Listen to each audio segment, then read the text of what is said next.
I, it's time for me to record a little something today. Um, the war in Iran is proceeding apace, and the asymmetric warfare that Iran has been practicing since 1979, Tehran has been preparing for this in the ensuing, 47 years since all that happened. And I think most people can tell now that we have entered World War III, and that at some point, any historians, if any such historians are left at the end of all this, will note that World War III began with the assassination of the Iranian leader. And every country has to make a choice about when they're going to enter and on whose side. And at the same time, of course, the United States is alienating as many friends as possible on this road to self-destruction, self-immolation that is clearly coming.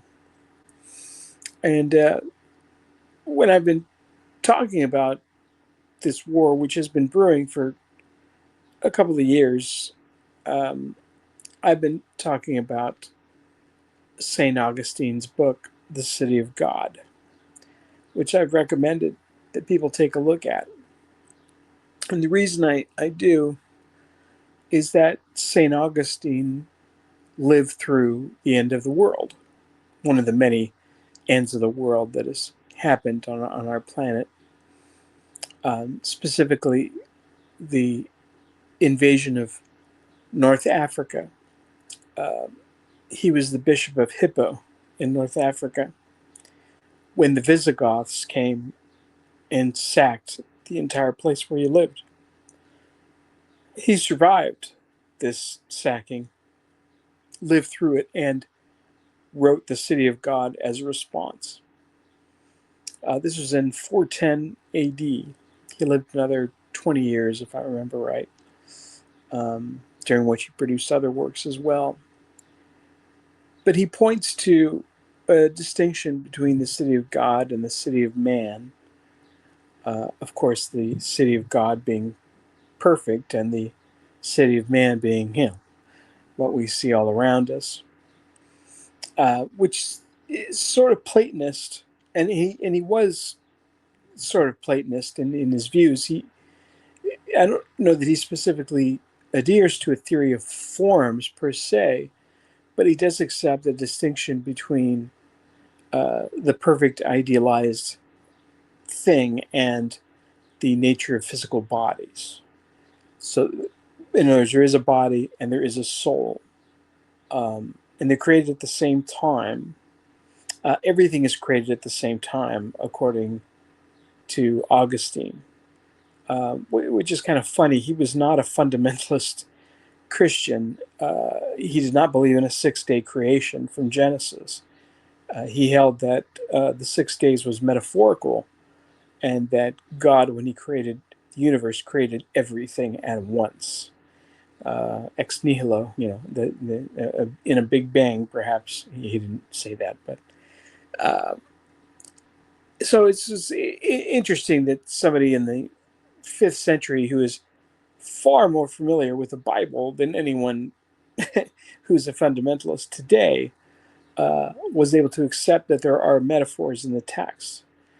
And there's a letter actually to Giordano Bruno, I think it is.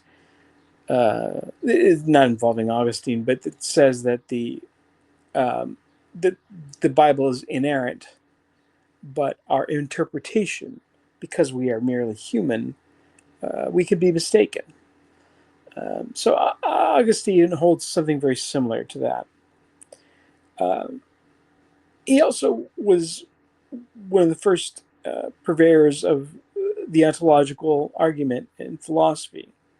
The ontological argument is an argument in favor of God, saying that God is the most perfect being and that existence is one of the perfections.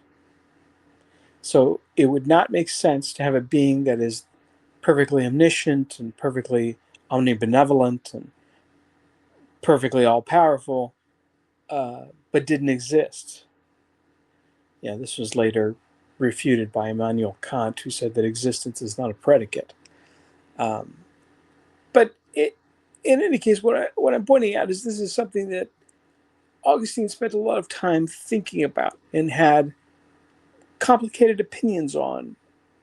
And he retained a sense of optimism because of his belief in a Christian God, even after he was part of a city that was burnt and destroyed by the Visigoths, who had been giving Rome trouble starting from around, I think, 378, 379. I think is when they first started battling the Romans. And even though he was part of this destruction and lived through it, he did not become depressed. He did not lose all faith.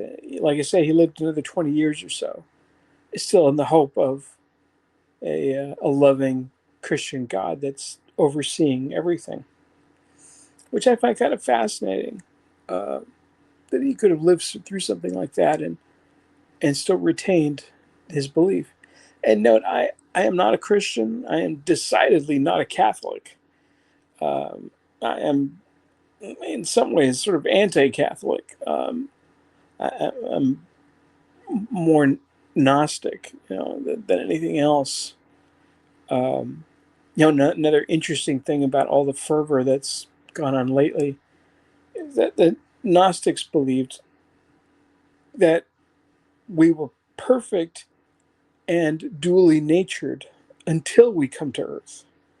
In other words, all of us are feminine and masculine until we have a vessel chosen for us when we were brought onto the Earth. This Earth that was created by the Demiurge, who's essentially it's sort of like the devil. Not exactly, but he's not good. He's not God. He thinks he's God, according to the Gnostics.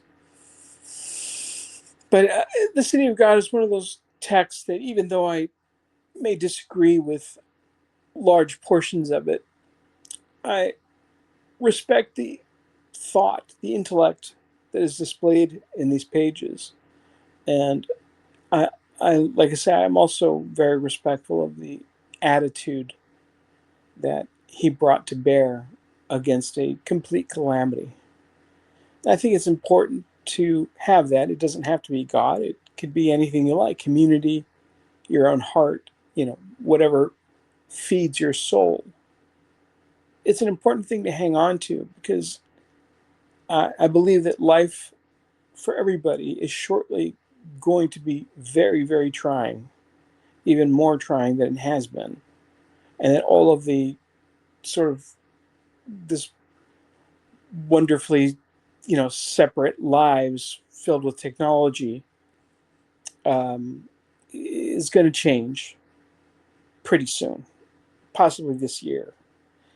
And that in the disasters to come, to retain whatever strength you have to see forward and to try and survive and to be kind to other people and help other people as much as you can.